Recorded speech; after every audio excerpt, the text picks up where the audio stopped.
प्राचीन भारत का एक छोटा सा गांव जहां ग्रामीण अपने दैनिक कार्य करते हैं। प्राचीन भारत के एक विचित्र गांव में किरण नाम का एक व्यक्ति रहता था जो एक परेशान करने वाली बीमारी से ग्रस्त था।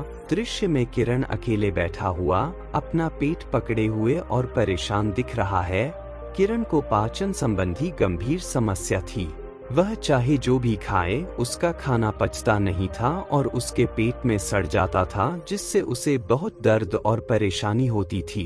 किरण ने बुद्ध के बारे में सुना और उनसे ज्ञान प्राप्त करने का फैसला किया। बुद्ध की बुद्धि और शांति के बारे में सुनकर किरण ने उनसे मार्गदर्शन प्राप्त करने का फैसला किया। एक लंबी यात्रा के बाद किरण ने बुद्ध को बोधि वृक्ष की शांत छाया में ध्यान करते हुए पाया। किरण बुद्ध के पास जाता है और अपनी परेशानी व्यक्त करता है।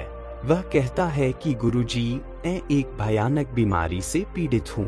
मैं जो कुछ भी खाता हूँ वह मेरे पेट में सड़ जाता है और मुझे असहनीय दर्द होता है। कृपया मेरी मदद करें। फिर बुद्ध ने आंखें खोली और धीरे से मुस्कुराते हुए कहा, बैठो मेरे बेटे, मैं तुम्हारे साथ कुछ ज्ञान साझा करता हूँ जो तुम्हारे शरीर और मन को शुद्ध करने में मदद कर सकता है। बुद्ध ने अपने उपदेश को एक शांत और शांत भाव से शुरू किया। बुद्ध ने कहा कि आपकी बीमारी सिर्फ शारीरिक नहीं है, बल्कि आपकी मानसिक और आध्यात्मिक स्थिति से भी जुड़ी है। ठीक होने के लिए आपको अपने शरीर और मन दोनों को शुद्ध करना होगा। मैं तुम्हें एक कहानी सुनाता हूँ। बुद्ध ने अपनी कहानी की शुरुआत सबक से भरी एक कहानी बुनते हुए की। बुद्ध ने कहा कि एक बार एक किसान था जो अपनी फसल बोने में बहुत सावधानी बरतता था। वह सुनिश्चित करता था कि मिट्टी उपजाऊ हो, पौधों को नियमित रूप से पानी देता था और किसी भी खरपतवार को हटा देता था जो उसकी फसल को नुकसान पहुंचा सकती थी। बुद्ध ने कहा कि किसान की तरह आपको अपने शरीर का बहुत ध्यान रखना चाहिए, उसके साथ सम्मान से पेश आना चाहिए और यह सुनिश्चित करना चाहिए कि उसे ठीक से पोषण मिले। स्वस्थ पेट बनाए रखने के लिए यहाँ 3 कदम दिए गए हैं। बुद्ध ने कहा कि सबसे पहले आप जो खाते हैं उसके प्रति सचेत रहें। सरल प्राकृतिक खाद्य पदार्थ खाएं जो पचाने में आसान हो।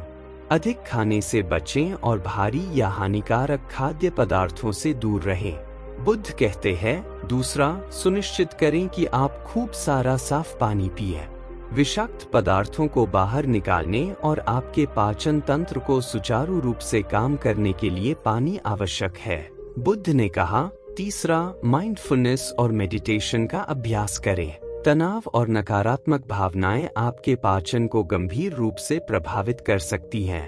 अपने दिमाग को शांत करके आप अपने शरीर को अधिक प्रभावी ढंग से काम करने में मदद करते हैं। किरण ने ध्यान से सुना, बुद्ध के ज्ञान के हर शब्द को आत्मसात किया। उसने महसूस किया कि उसकी खराब खाने की आदतों और तनावग्रस्त दिमाग ने उसकी बीमारी में योगदान दिया था। फिर बुद्ध कहते हैं, याद रखें, उपचार एक यात्रा है जिसके लिए धैर्य और समर्पण की आवश्यकता होती है। इन चरणों का लगातार अभ्यास करें और आप अपनी स्थिति में बदलाव देखेंगे। किरण अपने गांव लौटता है और बुद्ध की सलाह का पालन करना शुरू करता है।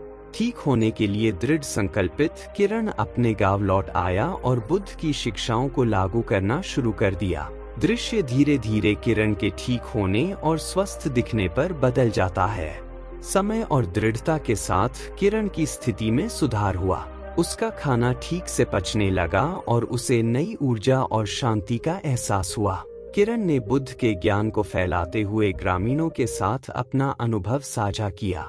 अपने ठीक होने के लिए आभारी किरण ने गांव के अन्य लोगों के साथ बुद्ध की शिक्षाओं को साझा किया, जिससे उन्हें अपने स्वास्थ्य और कल्याण को बेहतर बनाने में मदद मिली। बुद्ध के ज्ञान ने न केवल किरण को ठीक किया, बल्कि पूरे गांव में शांति और स्वास्थ्य भी लाया। याद रखें, उपचार का मार्ग शरीर और मन दोनों की देखभाल करने में निहित है। अधिक प्रेरक कहानियों और शिक्षाओं के लिए फॉलो करें।